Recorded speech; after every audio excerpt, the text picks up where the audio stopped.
O Código de Ética e de Disciplina do Advogado foi instituído pelo Conselho Federal da Ordem dos Advogados do Brasil, a qual visa disciplinar a conduta, decoro e regras que devem ser seguidas pelo advogado no exercício de sua profissão. Entre esse arranjo de normas está o de lutar sem receito pela justiça, prezar pelo cumprimento da Constituição para sempre seja aplicada para os fins sociais e o bem comum a qual a mesma se dirige. O advogado deverá ser fiel à verdade e proceder com lealdade e boa-fé em todos os seus atos de ofício, jamais permitindo que o anseio de ganho material sobreleve a finalidade social do seu trabalho.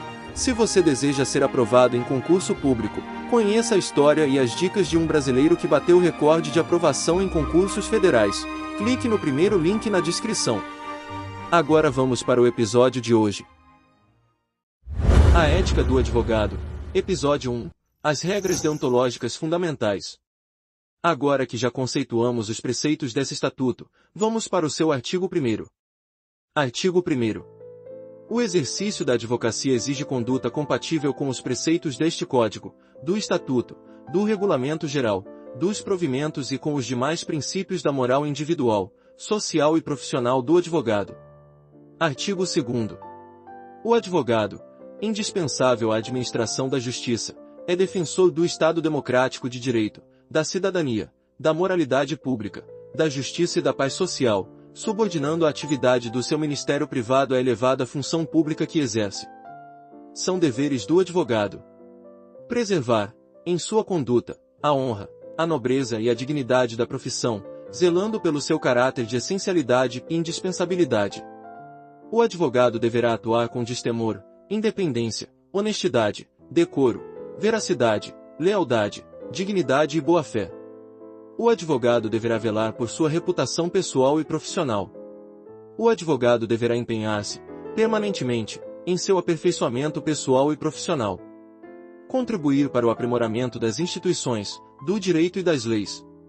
O advogado deverá estimular a conciliação entre os litigantes, prevenindo, sempre que possível, a instauração de litígios.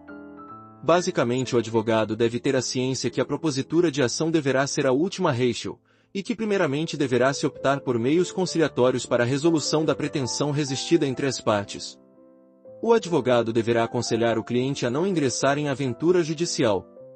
O advogado precisa informar, de maneira clara e objetiva ao seu cliente, os riscos e as consequências que poderão advir de sua demanda judicial, e aconselhar não ingressar em uma aventura judicial, quando verificado a falta de elementos suficientes que a sustente.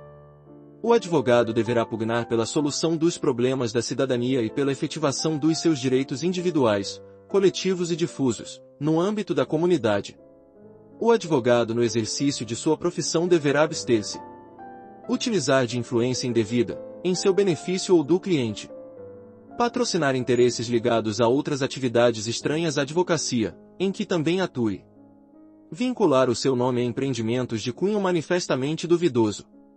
Emprestar concurso aos que atentem contra a ética, a moral, a honestidade e a dignidade da pessoa humana.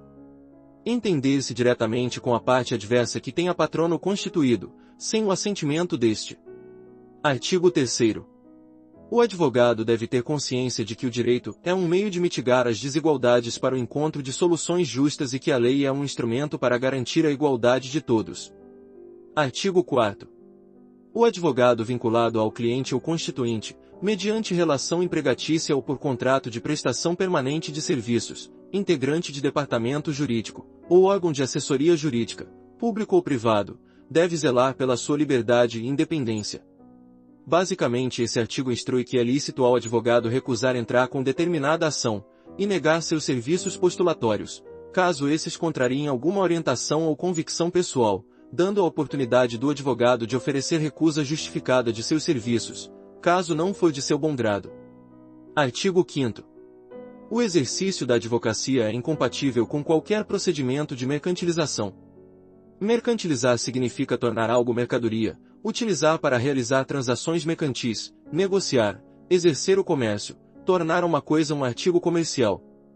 O que significa que um advogado não pode tornar sua profissão um artigo comercial devido ao seu elevado grau de importância na defesa do Estado democrático de direito. O que significa que é vedado ao advogado a adoção de práticas comuns ao comércio para a venda do serviço jurídico, como práticas publicitárias comerciais de urgência, escassez, promoção, competição e redução de preço, massificação do serviço, produção de maneira repetível e escalável. Artigo 6º.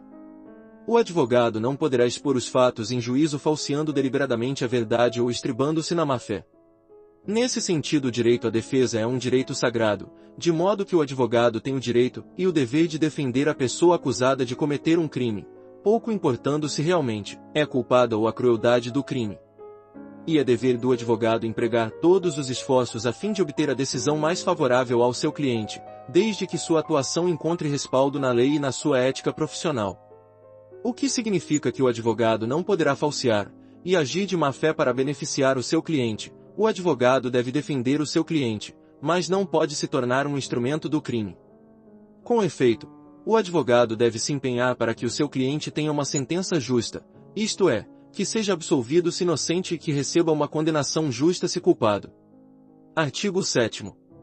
É vedado o oferecimento de serviços profissionais que impliquem, direta ou indiretamente, inculcação ou captação de clientes. A prospecção de clientes é uma maneira de conseguir clientes por via publicidade irregular. Isto é, quando vai além do mero dever de informar e esclarecer sobre assuntos, normas ou questões jurídicas na tentativa de obter clientes específicos numa determinada área do direito.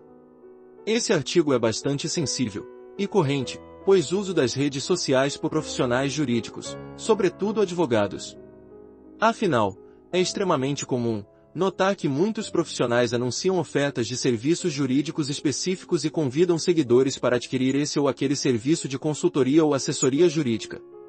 Mais do que informar os seguidores, esse tipo de divulgação serve apenas para captar possíveis clientes para ofertar serviços jurídicos das mais variadas espécies.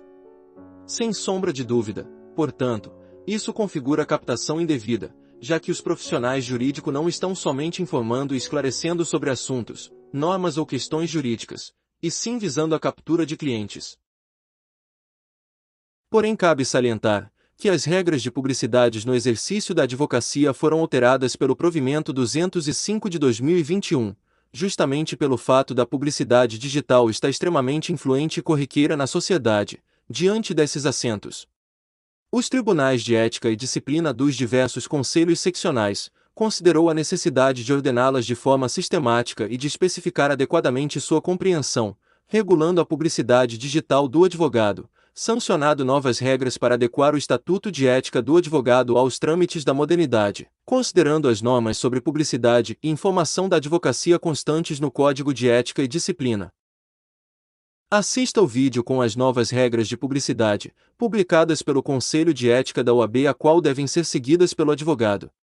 Muito obrigado por assistir até aqui. Pedimos por favor que se inscreva no canal e deixe nos comentários o que achastes. Isso é algo muito importante para incentivar nosso trabalho. Até a próxima.